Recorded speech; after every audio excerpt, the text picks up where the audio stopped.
Or if the bomb that drops on you gets your friends and neighbors too, there'll be nobody left behind to grieve, and we will all go together when we go. What a comforting fact that is to know.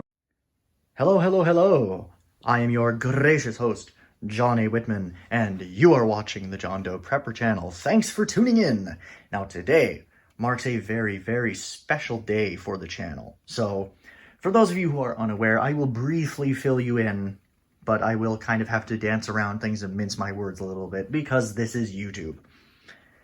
So, in November of last year, I believe it was, I posted a brief video about pew-pews and the laws regarding said devices in the United States.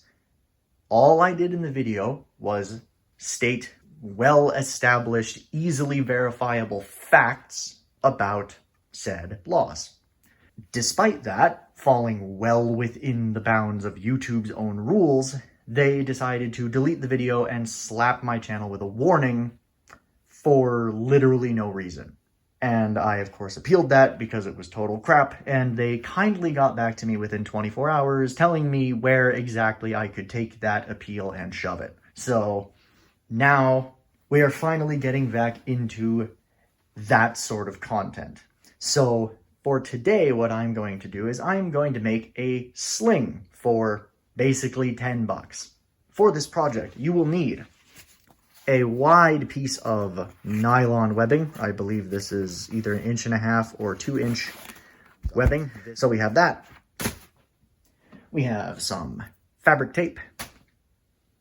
We have these two little plastic buckles from I don't know what. I just kind of had them in my bag o' buckles.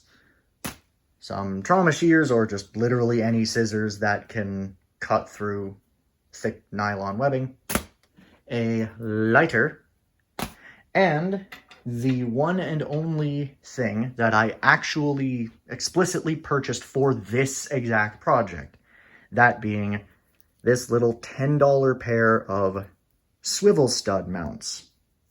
Without any further ado, let's jump right on into this with a lovely time lapse.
And with that, ladies and germs, this quick and dirty homemade sling is done. So now, I believe it is now finally safe for me to show you what exactly I am going to be putting this sling on. Again, I'm not going to actually show you putting it on for the sake of being absolutely certain that I will not run afoul of any unwritten rules.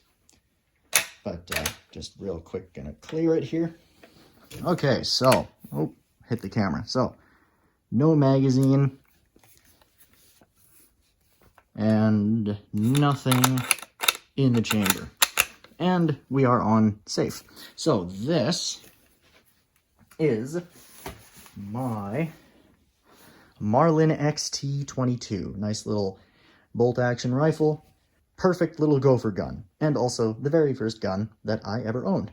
I've always wanted a sling on this, but just never got around to buying one. And so I decided to do this instead. So, as you can see, it has the requisite swivel stud mounts just built right into the stock.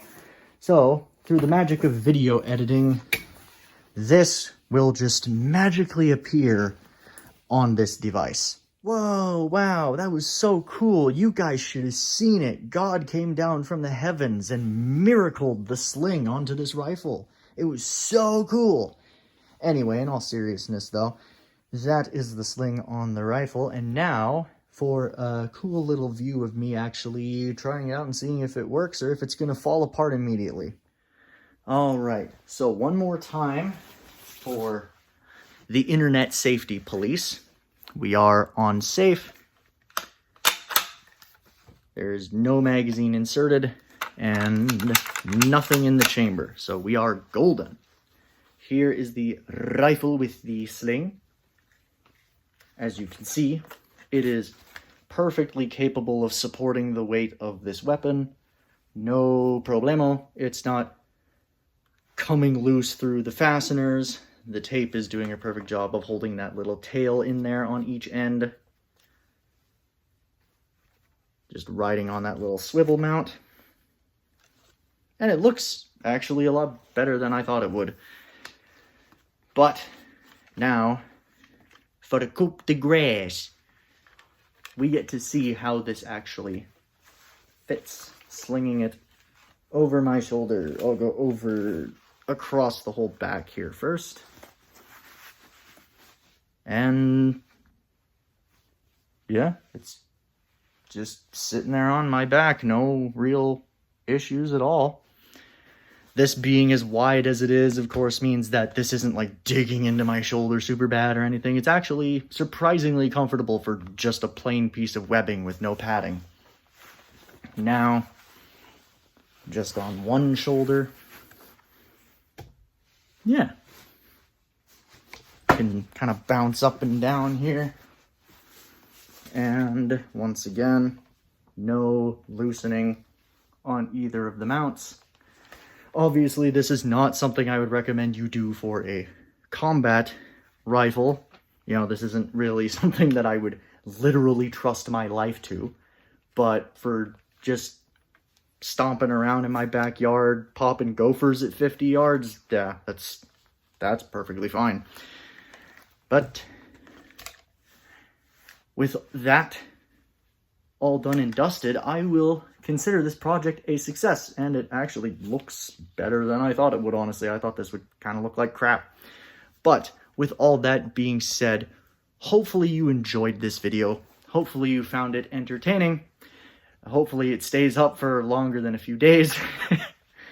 But with all that being said, I have nothing else for you lovely viewers. Thank you for taking the time to watch this video. It means a lot to yours truly. If you liked the video, consider leaving a like and a comment for the YouTube algorithm that desires to consume your flesh and soul. And if you are so inclined, feel free to peruse my channel for other videos and check out the About Me section on my channel page for the link to my Discord server where me and my fellow weirdos all hang out and occasionally talk about prepper stuff, but mostly just kind of post memes and talk trash. But anyways, with all that being said, thanks again for watching. I have been your host, John A. Whitman of the John Doe Prepper channel, and I will catch you in the next video, and hopefully we don't get a warning or a strike. Bye. We will all go together when we go, all suffused with an incandescent glow. No one will have the endurance to collect on his insurance. Lloyds of London will be loaded when they go.